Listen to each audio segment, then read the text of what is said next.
क्रमांक 13 मध्ये शिवसेना उद्धव बाळासाहेब ठाकरे पक्षाचे उमेदवार शहाजी खुसपे यांचा विजय। उपमुख्यमंत्री एकनाथ शिंदे यांचं शुभदीप निवासस्थान असलेल्या ठाण्यातील प्रभाग क्रमांक 13 मध्ये शिवसेना उद्धव बाळासाहेब ठाकरे पक्षाचे उमेदवार शहाजी संपत खुसपे यांनी या प्रभागातून 5 टर्म नगरसेवक राहिलेले शिवसेनेचे उमेदवार तथा माजी महापौर अशोक वैती यांचा धक्कादायकरित्या पराभव केलाय। शिंदे यांच्या बालेकिल्ल्यात उभाटामधून नवखे उमेदवार असलेल्या खुसपे यांनी वैती यांना धूळ सारल्यानं सर्वांच्याच भुवया उंचवल्यात। खुसपे यांना 12,860 तर वैती यांना 12,193 मतं मिळाली। अवघ्या 667 मतांनी या प्रभागात जॉईंट किलर खुसपे यांनी वैती यांच्यावर निसटता विजय मिळवलाय। अशोक वैती यांच्या पराभवावरून राष्ट्रवादी काँग्रेस शरद पवार पक्षाचे सरचिटणीस आणि आमदार जितेंद्र आव्हाड यांनी ठाण्यात खंत व्यक्त केली। ठाणे महापालिका निवडणुकीत राष्ट्रवादी काँग्रेसनं 12 जागा आणि अपक्ष पुरस्कृत उमेदवार निवडून आणत 3ऱ्या क्रमांकावर मजल मारली। नवनिर्वाचित नगरसेवकांच्या सन्मान सोहळ्यानंतर आव्हाड यांनी पत्रकारांशी संवाद साधला। अशोक वैतींचा पराभव आपल्या मनाला लागणारा पराभव आहे। अशोक वैतींसारखा चांगला नगरसेवक ठाणे महापालिकेत असणं ही नगर आहे। वेळप्रसंगी पक्षाच्या विरोधात जाऊन भूमिका घेऊन लोकांना मदत करणारा नगरसेवक म्हणून आपण अशोकला ओळखतो। आपण कित्येक वर्षांपासून अशोकला ओळखतो। अशोकचा पराभव हा मनाला लावणारा पराभव अशी भावना जितेंद्र आव्हाड यांनी व्यक्त केली आहे। दरम्यान खासदार नरेश म्हस्के यांनी देखील शहाजी खुसपे यांच्या विजयावर प्रतिक्रिया दिली आहे। खुसपे हे काही ठाकरे गटाचे कार्यकर्ते नव्हते, पदाधिकारी मिळत नव्हता, त्यामुळे खुसपे मशाल चिन्हावर उभे राहिले। त्या ठिकाणी उरलेल्या 3 जागा आमच्या आल्या आहेत। संजय राऊतांनी खुसपेंवर बोलण्यापेक्षा माजी खासदार राजन विचारे यांच्या पत्नीचा जो पराभव झाला, गेली वर्षानुवर्षे त्या शिवसेनेच्या जीवावर निवडून येत होत्या, त्यावर बोलावं, त्यांना एकही जागावर निवडून आणता आली नाही त्यावर बोलावा असा टोलाही नरेश म्हस्के यांनी लगावलाय।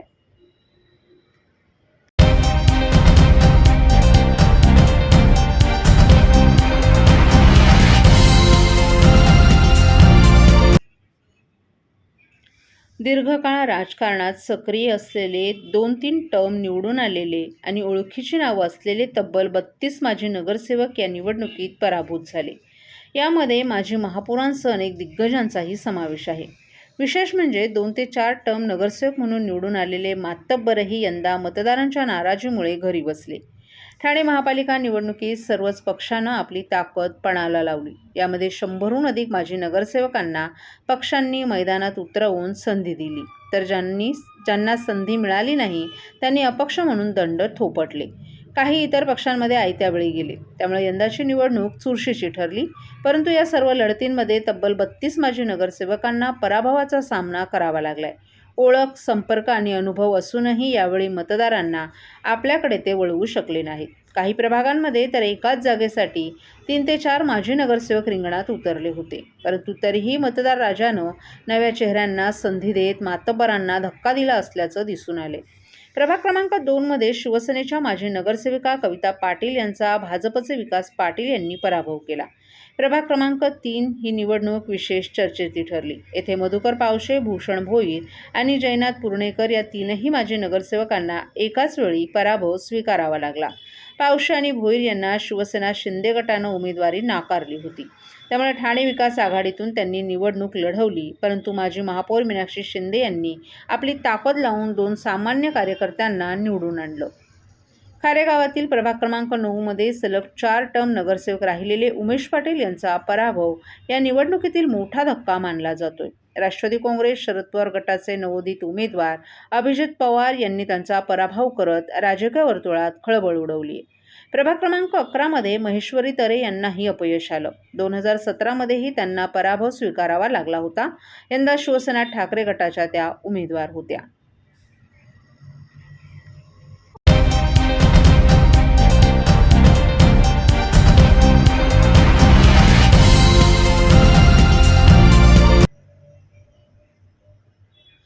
ठाणे महापालिका निवडणुकांच्या रणांगणात यंदा विजय पराजया इतकाच मतदारांचा असंतोषही ठळकपणे समोर आलाय। ठाणे आणि उल्हासनगर या दोन्ही शहरांमध्ये मतदारांनी मोठ्या प्रमाणात नोटाचा पर्याय निवडत राजकीय पक्षांना आणि उमेदवारांना थेट आरसा दाखवलाय। ठाणे महापालिकेच्या 33 प्रभागांमधील 131 जागांसाठी झालेल्या निवडणुकीत 649 उमेदवार रिंगणात होते. मात्र यापैकी कोणताही उमेदवार पसंत नसल्याचं सांगत 1,25,000हून अधिक मतदारांनी नोटाचा पर्याय निवडलाय. 2017मध्ये 58.8% मतदान झालं होतं, तर यंदा देखील टक्केवारी 55.59% घसरली. मतदानातील घट आणि नोटाचा वाढता प्रभाव हा ठाण्याच्या राजकारणातील अस्थिरतेचा स्पष्ट संकेत मानला जातोय. प्रभागनीय विचार करता प्रभाग क्रमांक 2मध्ये सर्वाधिक म्हणजे 6,077 नोटा मतं नोंदवली गेली, तर प्रभाग क्रमांक 18मध्ये सर्वात कमी म्हणजे 834 मतदारांनी नोटाला पसंती दिली.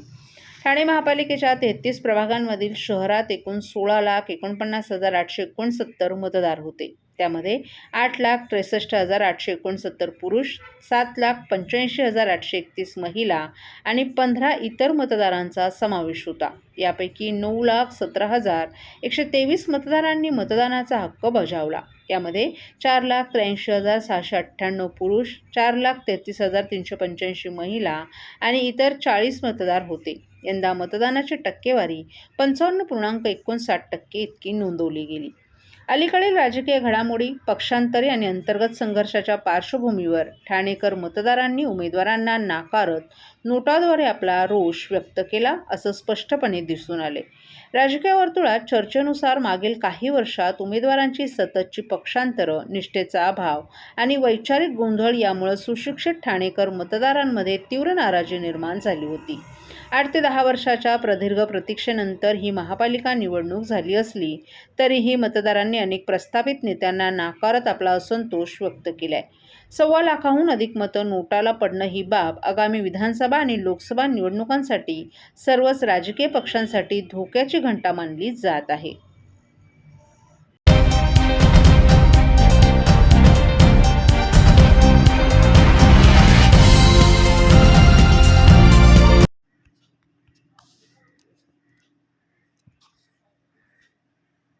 'ठाण्यात सिगल पक्षांचं आगमन'. ठाण्यातील तलावपाळी परिसरात सध्या नवीन पाहुणे दाखल झाले असून हजारो किलोमीटरचा प्रवास करून सिगल पक्षांनी ठाण्यात हजेरी लावली आहे.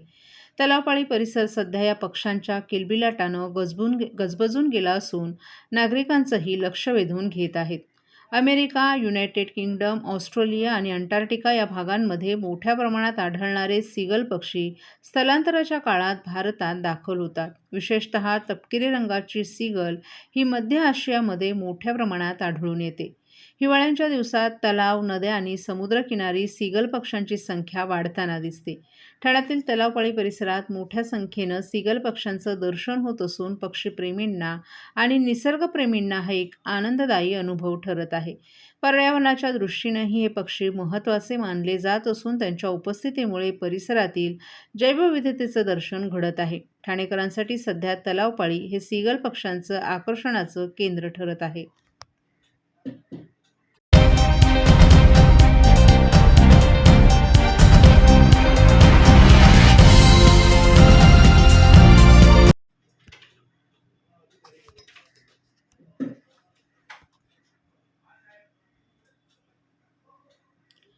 ₹27 कोटी रुपयांच्या ड्रग्जसह 5 जणांना मुंब्रा पोलिसांनी केली अटक.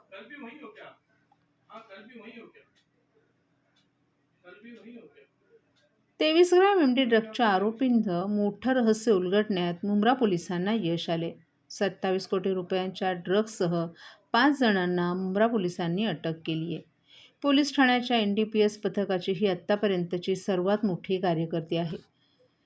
एमडी ड्रग्ज विक्रेत्यांचं आंतरराज्य रॅकेट उघडकीस आलं असून या आरोपींच्या ताब्यातून 27,71,70,750 रुपये किमतीचे 13 किलोग्रॅम 629 ग्रॅम मेफेड्रिन ड्रग्ज जप्त करण्यात आला आहे. ठाणे शहरातील मुंब्रा पोलीस ठाण्याचे वरिष्ठ पोलीस अधिकारी अनिल शिंदे यांच्या नेतृत्वाखालील NDPS पथकातील अधिकारी आणि कर्मचाऱ्यांना एक तरुण ड्रग्ज विकण्यासाठी येणार असल्याची गुप्त माहिती मिळाली होती. पोलिसांनी या तरुणाला अटक केली. त्याच्याकडून 23 ग्रॅम एमडी ड्रग्ज जप्त केल्यानंतर आरोपींच्या चौकशीदरम्यान ड्रग्ज कारखान्याबद्दल महत्त्वाची माहिती मिळाली. मुंब्रा पोलिसांकडून मिळालेल्या माहितीनुसार बिलाल रुग्णालयाजवळील एका गुप्त कारवाई दरम्यान मुंब्रा येथील रहिवासी असलेल्या आरोपी बासू उमरद्दीन सय्यदकडून 23.5 ग्रॅम मेफेड्रीन जप्त करण्यात आला आहे. त्याच्या विरोधात गुन्हा दाखल करण्यात आला असून पुढील तपास सुरू करण्यात आलाय.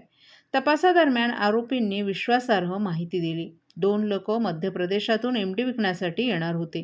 त्यानंतरच्या कारवाईत मध्य प्रदेशातील रहिवासी रामसिंग अमरसिंग गुर्जर आणि मध्य प्रदेशातील रहिवासी कैलाश शंभूलाल बलाई यांना अटक करण्यात आली आहे आणि त्यांच्याकडून 3 किलो 515 ग्रॅम मेफेड्रीन जप्त करण्यात आले.